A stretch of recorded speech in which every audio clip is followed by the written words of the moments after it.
I have the pleasure of introducing our morning keynote speaker, Anirban Basu. Mr. Basu is Chairman and CEO of Sage Policy Group Incorporated, an economic and policy consulting firm in Baltimore, Maryland. Mr. Basu is one of the Mid-Atlantic region's most recognizable economists, in part because of his consulting work on behalf of numerous clients, including prominent developers, bankers, brokerage houses, energy suppliers, and law firms. On behalf of government agencies and nonprofit organizations, Mr. Basu has written several high-profile economic development strategies. In recent years, he has focused upon health economics, the economics of education, and economic development.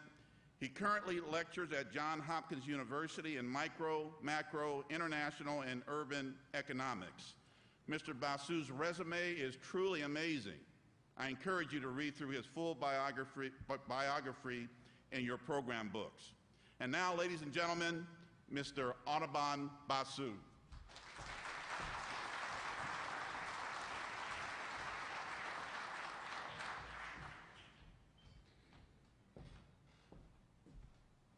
Yes, good morning. My name is Anirban Basu, and I am an economist. Please hold any further applause. And I've been asked to talk to you about the economy and the conditions for entrepreneurs and others in our land. It is a brave thing, of course, to be an entrepreneur under normal times, but these are not normal times. And I would argue to you that it's even more difficult to be an entrepreneur when one is uncertain about the direction of the economy. That said, the transformation of the economy is now so dramatic that that also creates plentiful opportunities. So I'll talk about those. I'll talk about the tenor of the economy, the performance of the economy as I go through the presentation. I thank you very much for inviting me to Delaware and reposing confidence in me to speak to this prestigious audience. So I'll begin with my first slide. That's my face. And that's still my face. Ah, there it is. I entitled the presentation, moving back, Your 19th Nervous Breakdown. And it's because every day there's a new issue. Today, for instance, the markets will open lower. Why? Because overnight we got news from China that export growth was slowing. That's how global the world has become. And there are many aspects of the world that are unnerving. I mean, when you hear about all the bad news from Bahrain and Libya and Tunisia and Yemen and North Korea and Japan and Zimbabwe and Afghanistan and Pakistan and Sri Lanka and Venezuela and Mexico and Wisconsin, these are unsettling times. That said, the world economy is now expanding. These data come from the International Monetary Fund. The IMF has been in the news a lot lately, but for all the wrong reasons. These are some of the right reasons to be in the news, the data that is provided to us by the IMF regarding global economic growth. In a typical year, the global economy expands 4%. You can see that in 2008, largely due to slowing in the U.S. economy, the U.S. economy entered its recession in December of 2007. The world economy is slowing in 2008 and then collapses in 2009. Turning negative for the first time in recorded history, a recorded history that dates back to 1970. But last year, the global economy managed to expand 5%, and then you can see the forecasts here for 2011 and 2012. The world economy is expanding, though not everywhere, and I'll talk about that in just one moment, but clearly this is a sign of opportunity. And if you look at the breakdown for various parts of the world economy in terms of growth, here, the blue-colored bars represent major agglomerations of nations. The red-colored bars are subcomponents thereof, and these data pertain to 2010. The first blue-colored bar, the advanced economies of the world, expanded in the range of 3% last year, including the American economy, one of the advanced economies, of course, which expands 2.8%. Now, you may not be thrilled by 2.8%. It's average. But it's a lot better than in 2009, when the U.S. economy shrank 2.6%, our worst performance as a people since 1946. Notice the part of the world that is leading global economic growth, China and India, growing more than 10% last year economically. The Chindians represent 2.5 billion people on the planet. I've heard people say things like, the emergence of China and India, along with Brazil, South Africa, and others, is the biggest thing since the baby boomers. Nonsense. It's much bigger than that. There are 78 million baby boomers. There's 2.5 billion Chinese and Indians. and their economies are blossoming. And I'll talk more about this as I go through the presentation, but clearly one of the opportunities for entrepreneurship is to sell, sell, sell abroad. And of course, the nation, which runs a massive trade deficit along with its massive federal budget deficit, needs to export as much as possible. And so I'll talk more about this as we go through the context of the presentation. But by and large, you can see last year was a time of growth around the world. Now, there's one exception here, and I'm not showing you all parts of the world. It's true.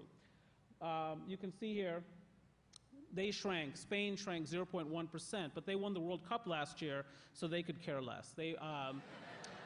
Now, this is the projections for 2011. You can see here the projections for 2011 are pretty good. So all this news from Greece and Portugal and Spain and Ireland and so on and so forth, but by and large, the world economy is growing. Actually, the slowest part of the world economy you can see there is Europe. And I'll talk more about this in just one moment. You can see, again, developing Asia leading the way, with the major two subcomponents of developing Asia being China and India. The forecast for the U.S. economy this year, 2.8%. I'll give you my own projections in a moment, but this is all from the International Monetary Fund, and this is 2012's projections. And if I toggle back between the two slides, 11, 12, the expectation is that the world economy will continue to improve into next year. Now, of course, forecasts are subject to error. That's true. And we've certainly had a lot of things emerge in the last few weeks, certainly since March 11th, which is when we had the earthquake in Japan, that may have changed the forecast. That's absolutely true. Nonetheless, for now, the International Monetary Fund believes that the world has entered a period of self-sustaining growth. Now, I'm going to take one step back and talk about the financial crisis that we just lived through and which deeply impacted Delaware's economy, among many others. I'm going to spend some time talking about financial markets because financial market performance often foreshadows the performance of the broader economy. And of course, the broader economy's performance very much impacts the performance of entrepreneurs and their enterprises. This is the performance of the 12 largest stock exchanges in our world in 2008. The rank by size of exchange is to your left. The number one rank happens to belong to the New York Stock Exchange, which was up yesterday, closing at 12,124.36, but in 2008 was down 33.8%, making that one of the best performing exchanges in the world that year. And if that's where you had the equity portion of your portfolio, you outperformed, and therefore must have felt a deep sense of gratitude as you lost only 1/3 of your accumulated lifetime financial wealth. Now, I don't have to tell this crowd, a crowd that comes in the morning to listen to politicians and economists and others on a hot day, the cognoscenti of our business community, that the most you can lose on a particular investment is 100%. That's right.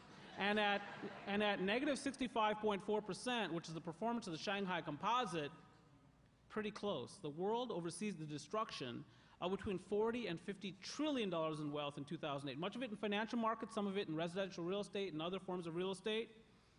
But that is just not good for entrepreneurs in general, because it takes away from entrepreneurs much of what they need to succeed, namely demand and financing capacity. That said, here comes the rebound. 2009, you'll see those same 12 exchanges moving to the upside, including our NASDAQ and our New York Stock Exchange, up 44% and 27% respectively. This is last year's performance, 2010. And whose markets are at the top? There's been a lot of talk recently about American decline, whether in absolute or relative terms. And we do have our issues, there's no question about that. And the deficit is one of them. But stock prices are at least in part a function of future expected corporate earnings. And the global investment community must have a good degree of confidence in the ability of the American corporate sector to continue to churn out earnings and to continue to be innovative and competitive. If that were not the case, why are they still investing? Now, you'll notice who's at the bottom. The Bolsa de Madrid, the Borsa Italiana, the Euronext, the Swiss exchange. Europe is at the bottom, where I think many of us would agree they belong. So let me now turn more forcefully to the U.S. economy. And you can see from this title slide of the next part of my presentation, I'll be talking about the labor markets in this part of the presentation. But before I get into the labor market data, I'm going to take one step back and ask the question, which state economies participated in the U.S. recession that began in December of 2007 and then worsened markedly with the failure of Lehman Brothers in September of 2008, September 15th to be precise, early morning hours when it declares bankruptcy. So which state economies participate? It's a reasonable question to ask because America is remarkably diverse along multiple dimensions. I think you'd agree that Delaware's economy is different from Nebraska's, and that Washington State is different from Mississippi, and that California is different from Maine. So this next slide gets to the question of which state economies participated in that downturn. You can see here by the legend, if you see that, maybe some of you in the back can't see this, so I'll walk you through this. The states in green were expanding economically as of May of 2009. The states in blue were then in recovery from the recession that had begun 1.5 years prior to this period.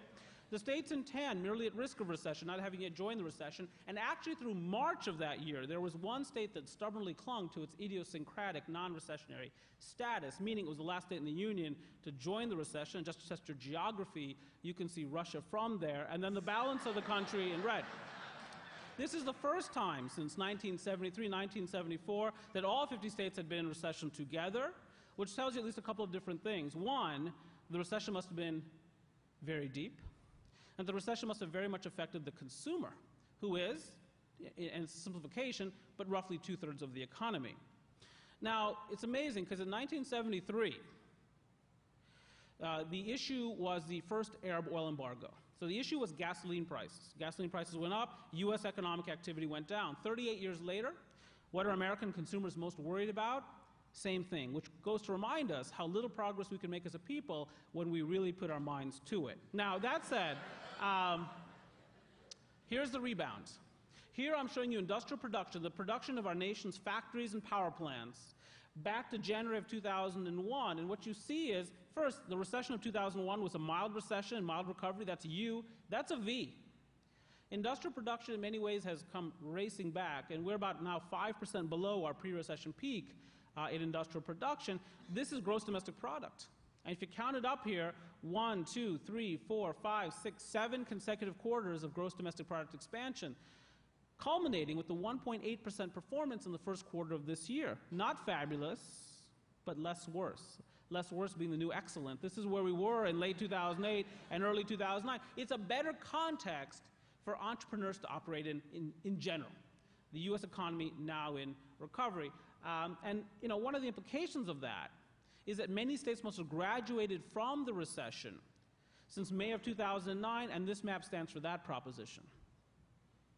Now, here the states in blue are the states that, as of April of 2010, were enjoying the most robust recoveries in economic activity.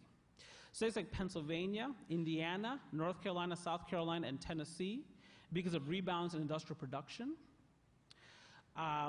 A group of geographically contiguous states, stretching, for instance, from Texas to the Canadian border, produce disproportionately what we need as opposed to what we want. And that's one of the themes of my presentation, need versus want. And by need, I mean things that we consume, whether or not the economy is good or bad, and whether or not we have confidence in economic prospects or suffer a lack thereof, namely things like food and energy. And just to test this hypothesis, you see Montana there in blue. How many of you have purchased fine jewelry in your lifetimes in the state of Montana? Quick show of hands, go ahead. Actually, I just did a presentation in Iowa City, Iowa, during which time I asked the same question, a similar question, and a woman, it was an evening presentation, a woman did raise her hand, to which I said, Madame, I had asked about fine jewelry, not, for instance, what you're wearing tonight, and then asked her to listen more carefully. In any case, we could see this coming. We could see several years ago that when the recovery began, it would begin in earnest in those states in the American heartland. Why? Well, we knew it when oil prices rose to $147 a barrel during the early summer of 2008, and when the presidential election of 2008, the mantra became drill, drill, drill, and its corollary, dig, dig, dig, that America was going to look more forcefully toward natural resources, generate wealth, and protect herself geopolitically. No surprise, the announcement made this morning is Bloom Energy. Because that's where the capital is flowing in this country, to natural resources and energy. That's obviously one of the places where entrepreneurship is blooming. And so as a result, the American heartland, the natural resource-intensive heartland, also blooming along with that revolution in energy generation.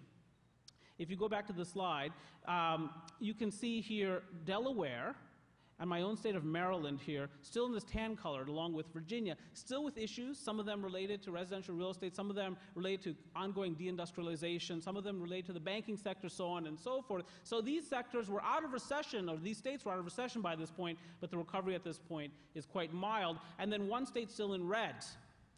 As of last spring, they sell what we want as opposed to what we need, namely sin and a lack of disclosure, and the consumer was not thusly prioritizing at that time. Fast forward to March, and you'll notice here the recovery taking hold. The recovery taking hold. I'll talk about Delaware-specific data in a moment. 2 states now in green: Alaska, which is largely about natural resources, and North Dakota. North Dakota is home to about 650,000 people. Its major metropolitan areas, to the extent that it has major metropolitan areas, are on the east coast of the state. Fargo is right around there. The 3rd largest metropolitan area in North Dakota is a town called Minot, North Dakota, with the slogan being, "Why not, my not?" And if you've ever been there, many, many reasons. But in this part of the state, there is an oil boom taking place in northwestern North Dakota, and they are minting millionaires. And you can see the wealth being generated. Now, you don't have to go that far from Delaware to see the effect of a energy production boom. If, for instance, we were to go into Pennsylvania, let's say Baltimore's right here, if I go up I-83 and then catch I-81 along the Susquehanna River, I'll eventually get up to a university called Susquehanna University, a very beautiful campus, and then up toward, if I keep going, I'll get up toward Bucknell University, the perennial 11th seed in the East Regional. And in that part of the state, they talk about Marcellus Shale almost continuously and to the exclusion of everything else. Because that is a $2 trillion game changer for northern Pennsylvania, natural gas exploration. And so these are some of the things that are taking place in the nation. Of course, they create significant opportunities for entrepreneurs, jobs. We just got the May jobs number in. I turned this presentation just before that jobs number came out. So we had added in April over 200,000 jobs. Actually, that number was revised down from 244 to 232, but still good. How many jobs did we add in May? 54,000. And the economy has, in fact, begun to slow just a bit, and that's too bad. Because we are still about 7 million jobs poorer as a nation than we were in December of 2007, the first month of the recession. Now, 2 sectors of the economy added jobs during this 3-year, 4-month period. Those were education and healthcare, and mining and logging. Mining and logging I can explain to you by talking about natural resources and the capital that's flowing to that sector of the economy, creating jobs in the process. Education and healthcare is demographics, and demographics, it is often said, demographics are destiny. That's why in this state of roughly 900,000 people, I believe the last I checked was 897,934 in 2010, a population that grew over the course of the decade 14.6%. To put that into context, the national population grew less than 10% that decade. And one of the things that would attract people to Delaware is that the population has been growing more rapidly here than in other parts of the country. Well, population growth also affects industries, not just geographies. For instance, last year was America's largest college freshman class in our nation's history. And so we have a lot of demand for educational services. And if you knew nothing else, by the way, other than the fact that we have a large generation of young people, often known as Generation Y, sometimes known as the baby boom echo, the echo generation, often defined as people born between 1980 and 1999. The oldest of that generation now is 31 years old. Many of them are in their late 20s.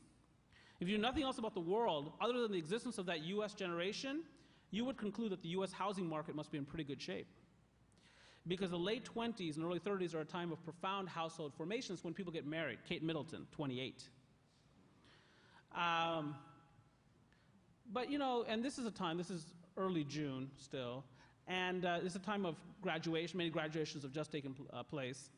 So if you think about the college student who is graduating, so they walk up the steps to the stage, they shake the hands of a dean, a guest speaker, president of the university or college, grab their diploma, flip their tassel, walk down the stairs, and now where do they go? Home. The reverse commute. There's a jargony economic term for Americans who, upon graduating from college, then return home. You remember what that term is? From loser.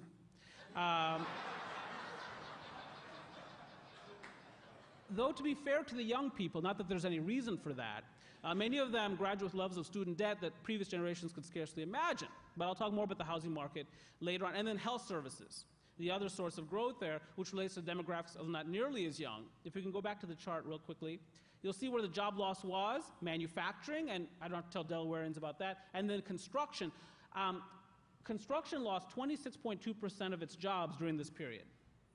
over a quarter. And jobs were being lost in construction even before the recession began because the housing market has been turning down since the last part of 2005. This is one of the reasons that men were so dramatically affected by the downturn. Manufacturing is 70% male, construction is 88% male.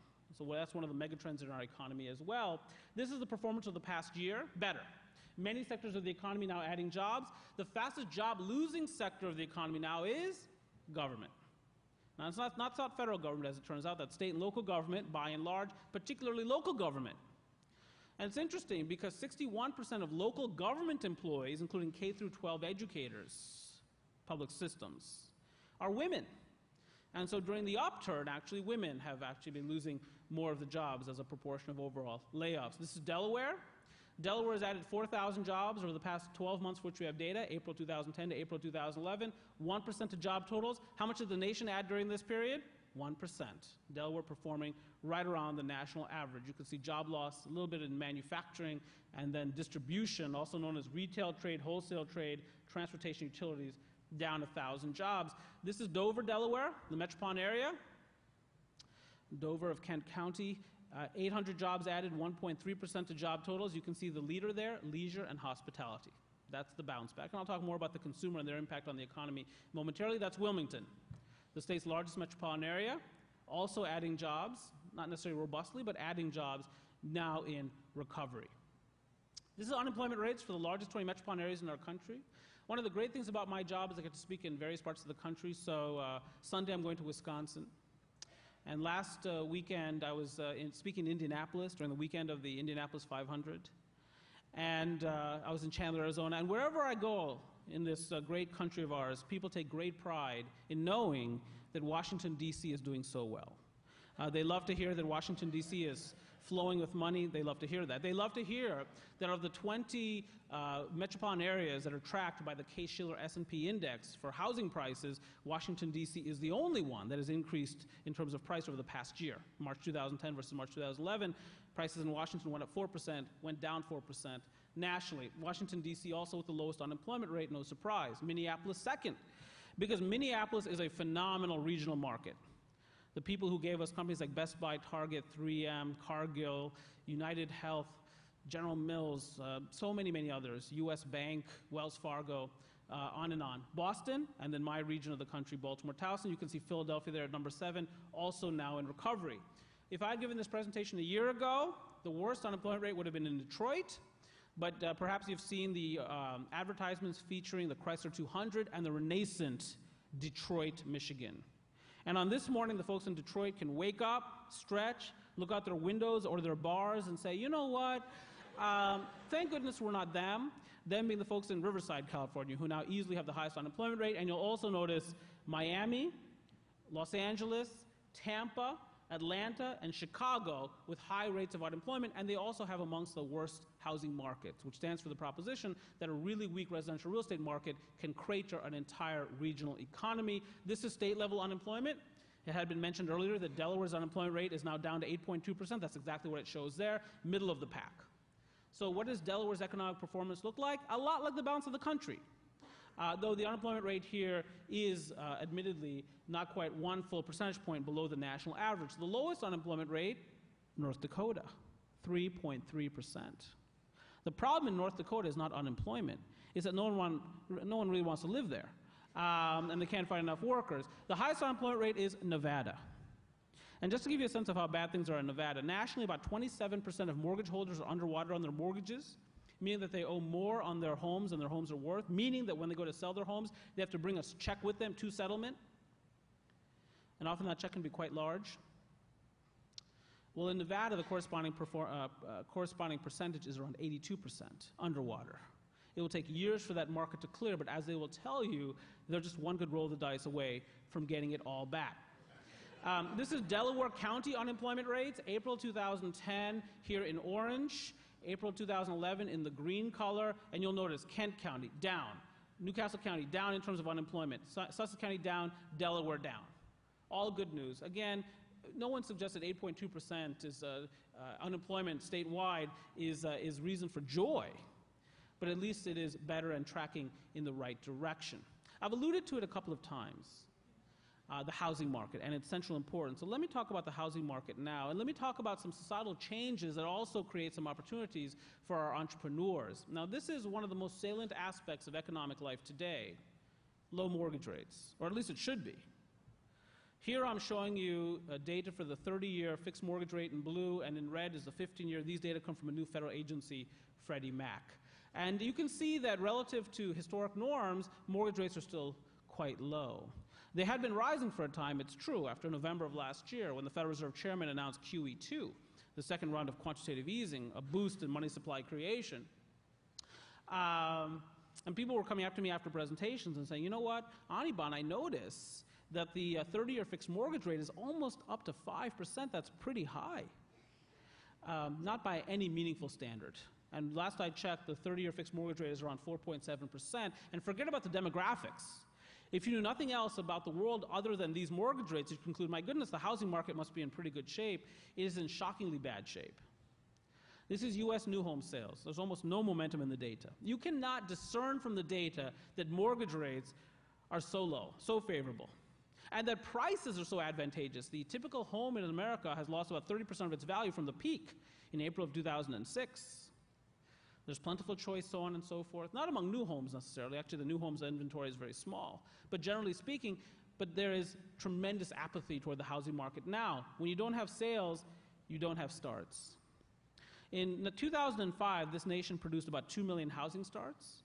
In April, the last data that we have there, the annualized rate, 523,000.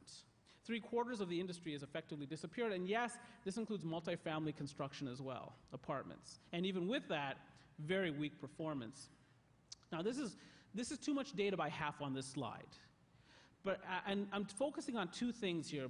The green colored line, this top line here, is a reflection of answers given by senior loan officers at U.S. banks to a survey by the Federal Reserve. Are lending standards for residential mortgages tightening? Is it harder to get a loan now than it was a period ago? And what the lending officers are telling us is, no, it's no longer becoming more difficult. It's not getting easier, but it's no longer getting more difficult. This line is more important. This lower line, we'll call the sage-colored. The sage-colored line, you'll see here, this is asking the question, do you loan officers observe stronger demand for loans? And what the loan officers are saying is, no, mortgage demand is collapsing. So you've got low mortgage rates, a nation that's adding jobs, not briskly, but still adding jobs. That's the recipe for a housing market recovery, and it's just not there. And I believe that this is a lifestyle change. Many of our young people in particular are being counseled, probably for the first time in our nation's history, that it's better to be a renter than an owner. I teach this last semester I taught urban economics at Johns Hopkins, and some of my students asked me the question, Anirban, and by the way, that says something right there. Because they don't ask to call you by your first name, they just do. In any case, Anirban, is it better to be an owner or a renter? These are graduate students. And I said to them, I think it's better to be an owner. I think it's better to have assets. I said, well, that's not what our other professors are saying, meaning Bob and Ted. They're telling us that it's better to be a renter than an owner. I'm not suggesting to you that that's true, and it's highly contextual. But it is a dramatic departure from the way we were once ago. America's lifestyles are changing, particularly the young, I think, will live very differently than we have lived. Let me finally end by talking about two different things.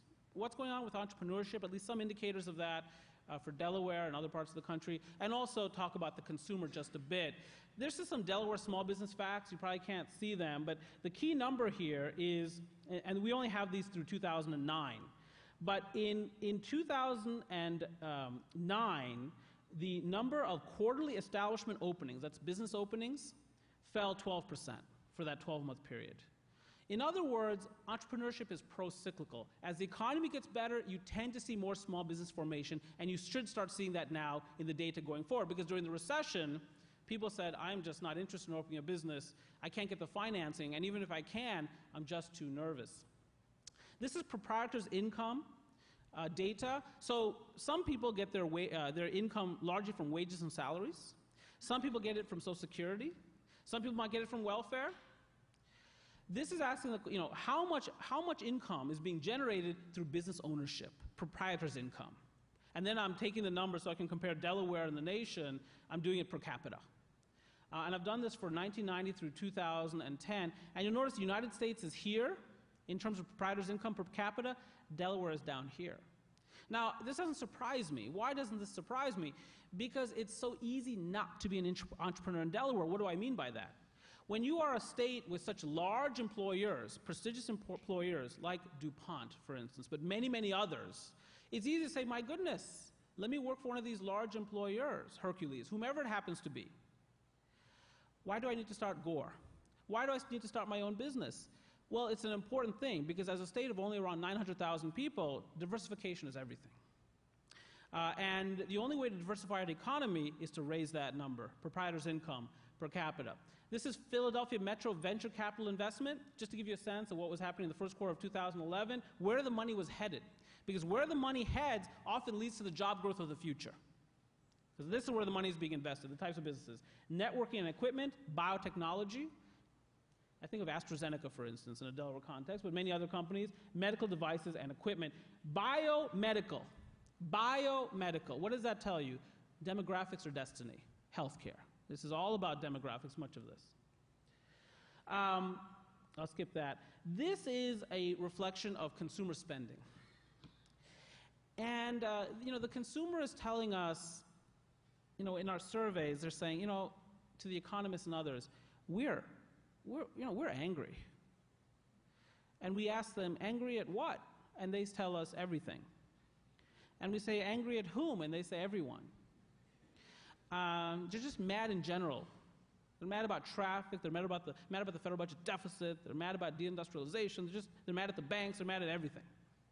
And not only are they mad, according to the surveys, they're also very nervous. Most recently about high gas prices, but also high food prices and many other things, 9.1% unemployment nationally. And how do Americans deal with this lethal combination of anger and angst? Well, they deal with it at the mall. Because the consumer is spending again. That's U.S. retail and food services sales year-over-year percentage change, and the consumer is at it again. This is where they were during the downturn. True. And this was the period during which we were talking about the new normal. American consumers would never be the same. That's where they are now.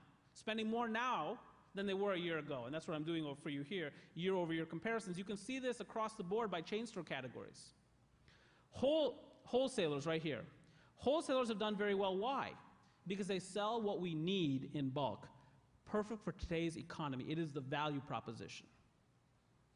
But it's not just discounters and wholesalers are doing well. So too are luxury department stores. That's up 7.4%. That's your Saks and your Nordstroms. And that's part of the bifurcation of the country, increasingly, I view, into haves and have-nots. Now, while there might be some negative implications of that, one of the implications is, my goodness, the rich must be doing pretty well. And if I tell you that in the first quarter of the year, the U.S. economy expanded 1.8%, but if you divided the economy into the economy of the rich and the economy of the not-so-rich, my guess is the economy of the rich did better than 1.8%. The economy for everybody else did not. But that creates opportunities for entrepreneurs. Somebody bought GE at 6. Last I checked, it was at 20. And having bought GE at 6, they can now shop at Saks and Nordstrom's. That's why the luxury department store category has done well. You may not be thrilled with 12,124.36 on the Dow. But on March 9th of 2009, we were at 6469.95. We've come off 5,000 points. Somebody's doing well out there, or at least better. And so you can see that in the data. And we're still medicating ourselves. That's always a good sign. That's a good leading indicator. Drugstores up 3%. Now, it's not just people walking out of malls and outlet centers with a few bags. They're also driving off dealership lots with new cars. So they can tell us, boy, we are angry. We are angry at Washington, D.C. We're angry at Dover. We're angry at whomever. They can say we're nervous about gas prices or whatever it happens to be, but they're probably telling us that from the Bluetooth of their new car. And that's what this is suggesting. This is national vehicle sales. This is new car sales. But I'm not showing you all the car producers that sell in America. Porsche's not in the data, Audi, Mercedes, BMW. You know what they say, where there's smoke, there's a Saab. Saab is not in the data out of interest in public safety. But who is here? GM, Ford, Chrysler, Honda, Toyota, Nissan.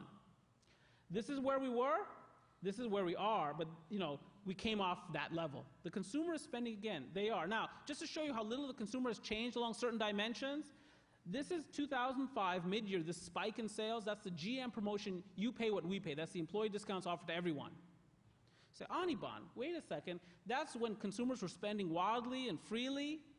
Consumers would never do that again, respond to an incentive like that again. That's cash for clunkers. The consumer, if they find that they're getting a bargain, they will still move on. And of course, that's key for entrepreneurs. The sword of Damocles. Sword of Damocles, that parable comes from 4th century BC, from Syracuse, Italy. Damocles actually was not a king. He was a courtesan of the court. But in any case, this is the sword of Damocles that hangs over all of us collectively. There's actually some oblique mention of it earlier this morning, I believe. But this is the record-setting year of fiscal year 2011, where the fiscal year deficit will be in the range of $1.5 or $1.6 trillion. That surpasses the 2009 fiscal year record of $1.4 trillion. Now, my state of Maryland will be more affected by the aftermath of this than almost every other state in the country, with some exceptions perhaps. But it will affect everyone. And this is projected state budget shortfalls. And Delaware is in quite good shape. It has been said earlier that Delaware is healthier fiscally than any other state in the Mid-Atlantic region. That's perfectly true. The worst state along this dimension is Nevada. So my final slide, before I give way to the next part of the agenda, where are we headed? And what does this mean for entrepreneurs? Well, for now, the U.S. economy is expanding, in part because of all the stimulus it received late last year. What am I talking about? August.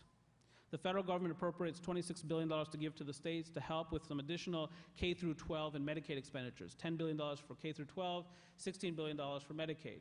September, they passed the Small Business Jobs Act, $30 billion, largely targeted toward the community banks to spur small business lending. Appetizers. Main course.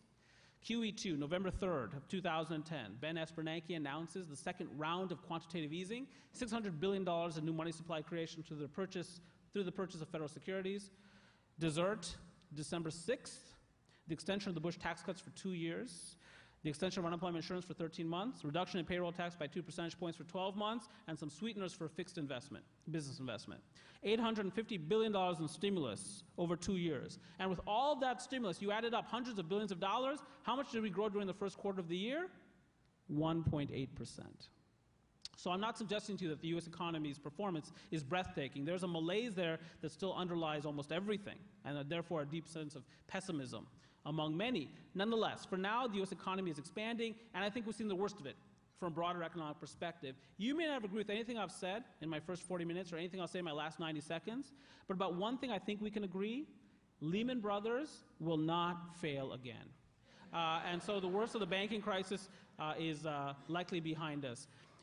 Too soon to tell if inflation will be problematic. I know it's there. It'll be there, yes. Too soon to tell if broad inflation domestically will be problematic. You'll probably say to me, Anirban, that is crazy. Inflation is here. It's everywhere. It's in food. It's in energy. It's in airfares, which are up 13% year over year. Vegetable prices up 9.8% year over year.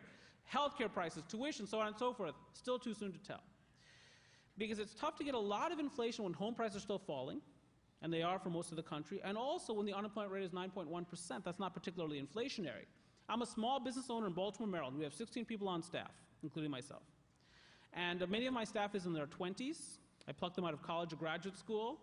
And every morning they come into work. In the foyer of our building, I have a poster waiting for them of roughly this size. It's big, big, really big. It's the first thing they see as they walk through the door and pass through the foyer, depicting the U.S. unemployment rate. And that is a terribly effective cost containment mechanism. Not much inflation in our offices. So election results are probably good for the economy, not because Republicans are fabulous and Democrats are not, but a gridlock seems to be a good formula for business owners in America. They feel comfortable because there's less political uncertainty, because Washington, D.C. can't do as much when there's political gridlock. And notice that the one thing that they're really arguing about right now in Washington, D.C. is, how do we reduce the deficit? Well, I think many business folks can deal with that kind of tension in Washington, D.C., and so I think the politics are quite favorable to an ongoing economic recovery. Global economy is on the mend for now. I tried to show you that. Commodity price surges remain the leading threat. Oil right now is $101 a barrel this morning, and if those prices stay at that level, and certainly if they rise, my forecast won't make a lot of sense. What is my baseline forecast? Gross domestic product probably expands in the range of 2.7% this year. That's That's my best estimate. I've given you a range, but 2.7%. I think we'll add about 1.9 million jobs this year in the country. We've added 783,000 over the first 5 months of the year. So what I'm suggesting to you is that the last 7 months of the year will be associated with 140,000 jobs a month. Not fabulous. And not good enough to really pound away at the unemployment rate. So I think that that ends the year at still above 8.5%. Presently, as I say, 9.1%. 2012, well, look, I typically provide my audiences with only a one-year outlook because I'd like to invoice you again. That's part of being an entrepreneur. But in all kidding aside, it's just too soon to tell. It's just too soon to tell. There's just too much noise, particularly in the data for the last 6 weeks to tell. If you told me that next year could be a year of recession, I'd say, yeah, possibly. If you told me next year could be a really good year for economic growth, I'd say, yeah, possibly. That's how wide the range is right now. So I thank you very much for the opportunity to be with you today. I hope I haven't taken too much time. I think I've ended right on time. God bless you and have a great day.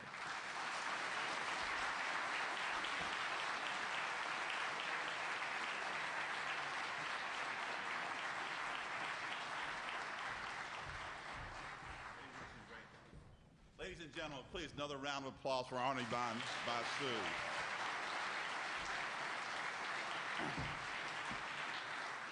Now, we've had Anirban back here probably 4 or 5 times in the state of Delaware. He's almost close to becoming a potential Delaware native. But in the event that you never do, Anirban, we've given you a token of our appreciation, a book about the state of Delaware. We think you'll enjoy it. Yeah, go ahead. And it's true, I'm not a Delawarean yet, but that's because the Delaware Economic Development Office has never made me an offer. So please, just think about it.